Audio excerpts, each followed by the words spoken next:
What was it like out here for you? It was very cold. I think I just can't imagine what it would be like spending the winter out if you really didn't have a place to get shelter and get warm. And even last night, I've got a nice sleeping bag and a good tent, and it was as tolerable as it could be, and it still was really uncomfortable. You notice the ice on the ice on the tent. What did you learn, Chris, from your adventure out here in the park? We need to be sensitive to all those experiences that happen around us on a daily basis that we don't come in contact with. Will you think twice the next time you see somebody on the street, knowing that they have to sleep in conditions like this all the time? Probably, yeah, I sure will.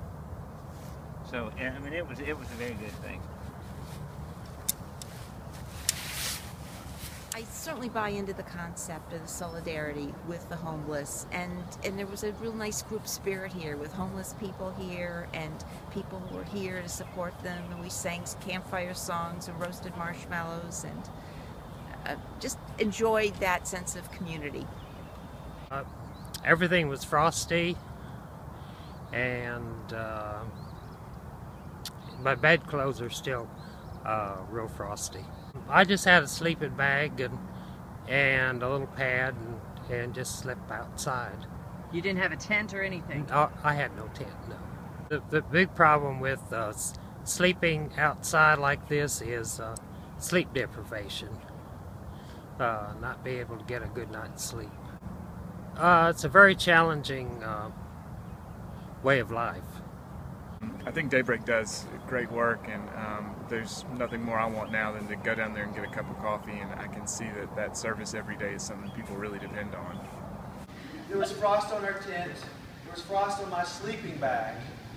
I would toss and turn. My hat was just like this the whole night, and it's just very real, and just feeling a lot of discomfort. And how true is that of folks who experience that every single night, who probably don't have a sleeping bag. Most don't have tents.